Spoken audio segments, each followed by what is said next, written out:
Bonjour, j'espère que vous allez bien. On se retrouve aujourd'hui pour un nouveau genre de vidéo. Je vais en effet introduire une nouvelle gamme, je sais pas trop quoi en fait. Enfin, en gros, je vais lancer une nouvelle série de vidéos qui va s'appeler Coup de cœur et que je vais faire une fois par saison en fait. Donc là, c'est mon coup de cœur de l'été que je vais vous présenter. C'est surtout, principalement, parce que j'avais vraiment envie de faire une vidéo sur ce livre en particulier que je lance cette série, mais je me dis que ça peut être plutôt pas mal si j'arrive à la mettre en place. Je vais essayer en tout cas de vous présenter au moins un coup de cœur par saison, vraiment le livre qui m'a marqué parmi ceux que j'aurais lus tout au long d'une saison. Et pour l'été, alors je m'attendais vraiment pas à avoir un coup de cœur pour ce livre et pourtant je l'ai littéralement dévoré. Il s'agit du livre que j'ai reçu par France Loisirs, donc Le Dernier Brûleur d'étoiles de Sophie Valpigel aux éditions Nouvelle Plume. Je vous en avais parlé, je vous avais dit que je voulais lire, que je l'emmenais pendant mes vacances pour le lire. C'est entre guillemets le seul livre que j'ai lu en fait, puisque c'est 850 pages, donc ça m'a bien occupée. Puis j'ai commencé l'autre en fait vraiment le dernier jour, enfin dans l'avion. Le Dernier Brûleur d'étoiles, c'est l'histoire de Gwenvael. Je ne sais pas trop si ça se prononce comme ça, mais j'ai décidé de le prononcer comme ça. Gwenvael est un adolescent de 16 ans qui vit dans un orphelinat. Jusque là, je pense que vous me suivez. Il fait la nuit des rêves assez étranges. Il y a aussi un petit garçon dans ce même orphelinat qui dessine des bestioles assez bizarres. Et ce qui se passe, c'est qu'il va y avoir un accident en gros, quelque chose qui va faire qu'il va être accusé de meurtre. Le gars qui gère l'orphelinat va lui dire de s'enfuir et de trouver Calypso. Donc le pauvre mec, il est complètement perdu, il sait pas qui c'est Calypso, il sait pas pourquoi il doit la trouver, il sait pas vers où s'enfuir, bref, il court vers la forêt. Et là, il va basculer en gros dans un monde parallèle, dans un univers parallèle au nôtre, qui s'appelle Yanwar. Je ne sais plus comment ça se dit maintenant. Yamawar, je ne sais plus. Mais il bascule dans cet univers parallèle où il est en fait très attendu. Répond soi-disant à une prophétie qui devrait sauver cet univers. Et bah, il va lui arriver tout un tas de choses. Comme ça, je trouve que c'est vraiment difficile de donner un résumé qui englobe assez bien l'histoire tout en dévoilant pas trop pour donner envie. Je sais pas si ma phrase est très claire, mais en fait je trouve que c'est vraiment difficile de donner envie de lire ce livre en parlant juste du début, en donnant un résumé sans trop tout de suite rentrer dans les détails. Mais je peux vous assurer que c'est un livre qui vaut vraiment le détour. Je l'ai littéralement adoré. Alors, ce que j'ai beaucoup aimé dans ce livre, c'est que les personnages ne sont pas lisses. C'est-à-dire qu'on n'a pas les méchants d'un côté et les bons de l'autre. Il y a vraiment comme une nuance à saisir. C'est pas tout blanc ni tout noir, c'est gris en fait. Chaque personnage a en lui une part de bon et une part de mauvais. C'est très intéressant et je trouve que c'est quelque chose d'assez rare finalement. Et qui est vraiment bien fait dans ce bouquin.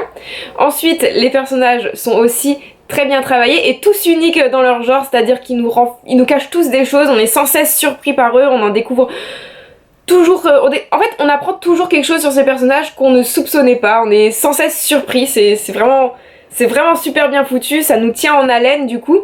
Et en parlant de tenir en haleine, c'est une histoire qui est vraiment bien foutue parce que on a un rythme vraiment soutenu à partir du moment où ça commence en fait. Parce qu'on met un certain temps tout de même à rentrer dedans je trouve.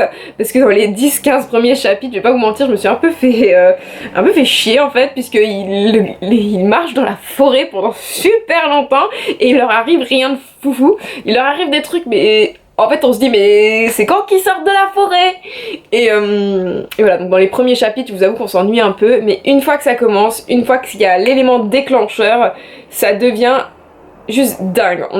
Limite on retient notre souffle, et puis ce qui est top c'est qu'on a vraiment quelque chose qui est bien construit, puisqu'on a questions, réponses, de nouvelles questions, on a des éléments qui apparaissent au fur et à mesure. Toi, quand t'es en train de lire, en tant que lecteur, t'essayes de reconstituer le puzzle, mais paf, l'auteur te ramène un nouveau truc que tu savais pas du tout, que tu imaginais même pas.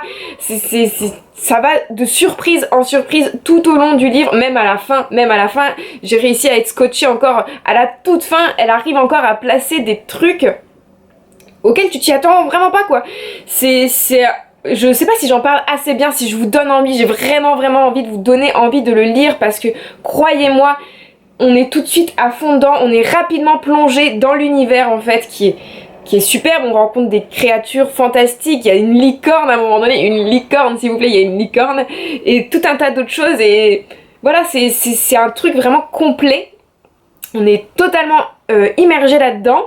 On a vraiment envie de savoir ce qui va arriver à Gwenvael ainsi qu'à ses compagnons, parce qu'il y en a tout plein, il y a tout plein de personnages, il y en a sans cesse des nouveaux, beaucoup de morts aussi, j'étais très triste. Dès que tu t'attaches à un personnage, limite si dès que tu t'attaches à lui il va pas mourir, c'est pas ça, c'est un peu à la Game of Thrones dans un sens, Game of Thrones, mais franchement ça me faisait penser à ça sur le coup, parce que à peine je m'attachais à un personnage que déjà il lui arrivait un truc quoi, donc il mourait pas systématiquement mais il leur arrivait tout le temps quelque chose et voilà, et plusieurs fois j'étais comme ça, j'avais les nerfs, on est vraiment, je sais pas, tenus comme ça, c'est juste dingue. Et puis ce qu'il y a aussi c'est que Gwenvael, le personnage principal, est assez différent de ce qu'on a l'habitude de rencontrer, c'est-à-dire qu'on passe par tout un tas d'émotions à travers lui. Tantôt on va l'admirer, après on va le détester, vous voyez. C'est super bien fait, bien mis en place, et je trouvais qu'il était top. À part la petite romance que je trouve qui s'installe un peu vite, mais qui finalement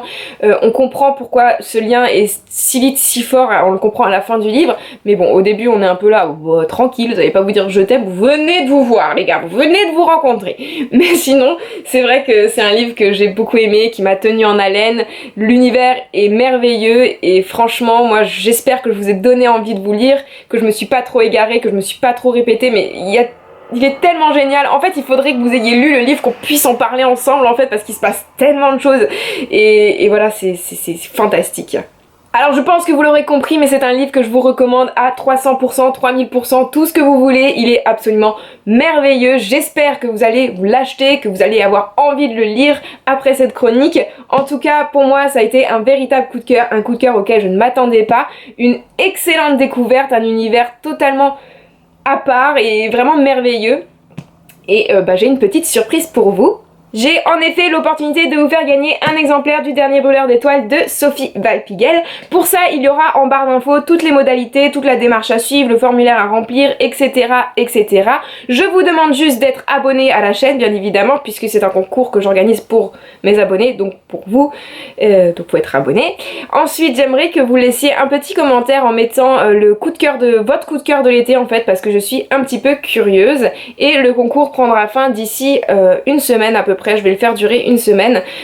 Et voilà, je pense que c'est tout. Je contacterai le gagnant par mail évidemment, puis il me donnera son adresse et j'enverrai l'adresse pour que vous puissiez recevoir le livre. Voilà, j'espère que cette vidéo vous a plu et je vous dis à bientôt pour une prochaine. Bye bye!